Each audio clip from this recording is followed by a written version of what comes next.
Hello students, this video lecture is on Enterprise Resource Planning for BE 6th semester CSE students by Ms. Neelam Sharma, Assistant Professor CSE Department from Bharati College of Engineering and Technology, दुर्ग। इसके previous video lecture में हमने enterprise integration application पढ़ा था, critical success and failure factors of ERP पढ़ा था। ये हम अब पढ़ने वाले हैं ERP एंड ई-कॉमर्स। इस वीडियो लेक्चर में हम समझेंगे कि ERP और ई-कॉमर्स के बीच में क्या रिश्ता है, क्या सक्सेस फेलियर फैक्टर्स हैं ERP और ई-कॉमर्स के। तो सबसे पहले ये समझ लेते हैं कि ERP और ई-कॉमर्स आपस में रिलेटेड कैसे हैं। तो successful integration between an e-commerce and an ERP is not just mere exchange of data but also a flawless integration of business processes. जो सक्सेसफुल इंटीग्रेशन है ERP और ई-कॉमर्स का, वो सिर्फ डेटा एक्सचेंज करने के लिए नहीं है but a flawless integration of business processes भी है, डिफरेंट बिजनेस प्रोसेसेस भी है। An extensive integration is the one that promotes business to the next level. Companies do not clearly understand the complexities which leads to a successful e-commerce and ERP integration, and thus their results are not as per their expectations. जो एक extensive integration होता है वो ऐसा होता है कि आपके बिजनेस को वो नेक्स्ट लेवल पर प्रमोट कर सके, पर कंपनी ये बात को समझती नहीं है। कुछ कॉम्प्लिकेशंस जो होते हैं आपस में इंटीग्रेशन के बाद, उसको नहीं समझती है कंपनी, जिसके कारण वो ई-कॉमर्स और ERP के इंटीग्रेशन को उस एक्सपेक्टेशन तक नहीं ले जा पाती जिस एक्सपेक्टेशन तक वो सोचते हैं।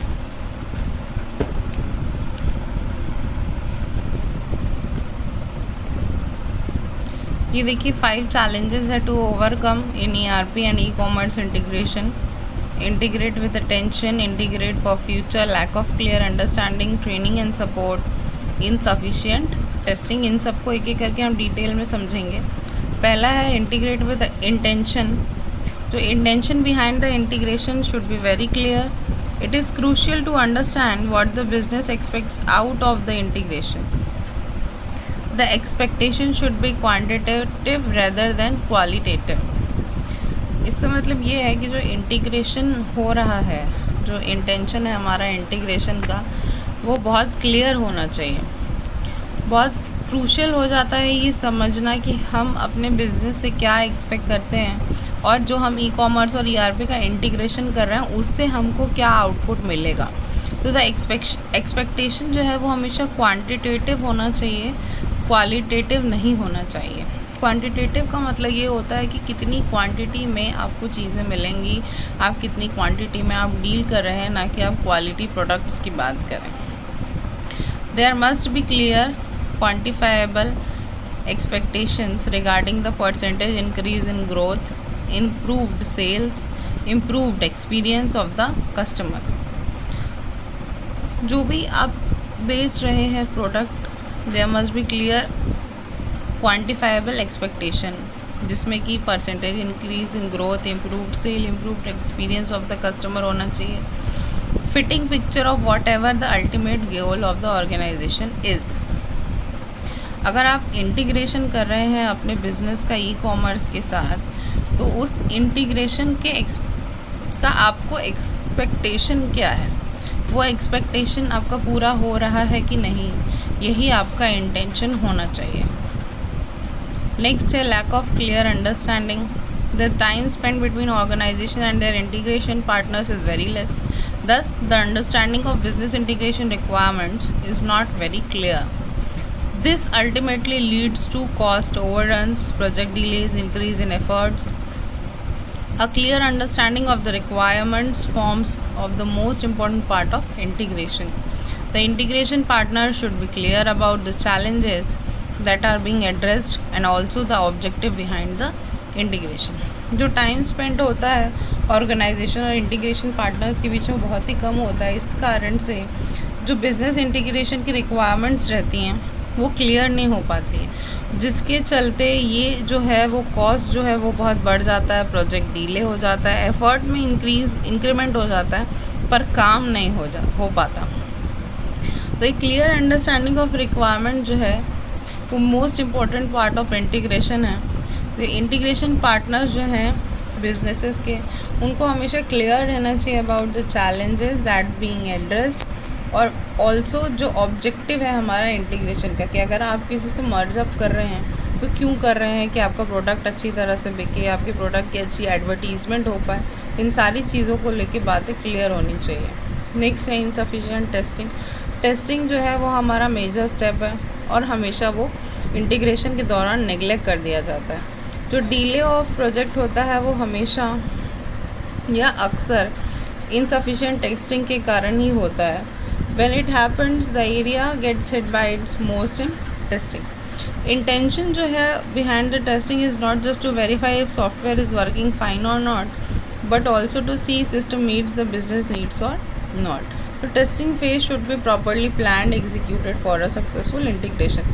तो अगर आप दो सॉफ्टवेयर्स को इंटीग्रेट करके इम्प्लीमेंट करते हैं अपने बिजनेस में और आपने टेस्टिंग करके नहीं देखी कि वो ठीक से चल रहा है कि नहीं, तो सिर्फ ठीक से चल रहा है कि नहीं की टेस्टिंग नहीं होनी चाहिए, ये भी देखना चाहिए कि आपने जिस बिज़नेस पर्पस के लिए उसको इंस्टॉल किया था उस पर्टिकुलर सॉफ्टवेयर को, वो आपके एक्सपेक्टेशंस को मीट कर रहा है या नहीं। जो ट्रेनिंग एंड सपोर्ट का पार्ट है, तो मैनेजमेंट है जो should not starting tools before providing an adequate training to the users. Generally training is left to a very small phase. जो टूल्स प्रोवाइड किए जाते हैं ERP में, ई-कॉमर्स में इंटीग्रेट करके, उसमें यूज़र को उतनी अकॉर्डिंगली ट्रेनिंग नहीं दी जाती जितनी उनको चाहिए रहती। जो ट्रेनिंग का पार्ट है वो काफ़ी स्मॉल फेज़ रहता है, जो कि प्रोजेक्ट 10 में एंड यूज़र्स के लिए होता है। What happens is that even when the whole business process is correctly integrated, the user who will be running the tool are not trained for it. Proper training is needed for a successful and prolonged integration. होता क्या है कि जब project ख़त्म हो जाता है और जब यूज़र्स उस पर्टिकुलर टूल को यूज़ करने लगते हैं और उनको वो टूल्स के बारे में उतना पता ही नहीं रहता, तो वो आपके एक्सपेक्टेशन को कवर ही नहीं कर पाते हैं। इसलिए प्रॉपर ट्रेनिंग और सपोर्ट बहुत रिक्वायर्ड है एंड यूज़र्स के लिए। और लास्ट इसका फीचर है integrates for future. Long term view of the future is needed for successful integration of ERP and e-commerce. It is good to have short-term goals that need to be achieved, but this myopia may be dangerous for the future.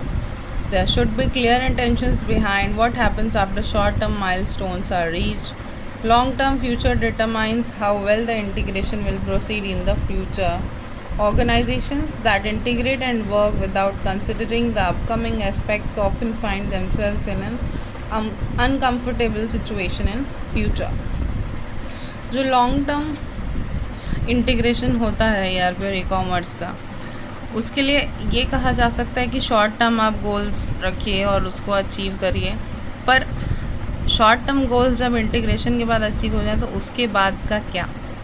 तो long term future जो है वो determine करता है हमको कि हमारा जो इंटीग्रेशन है वो कितना अच्छा साबित होगा हमारे ऑर्गेनाइजेशन के लिए।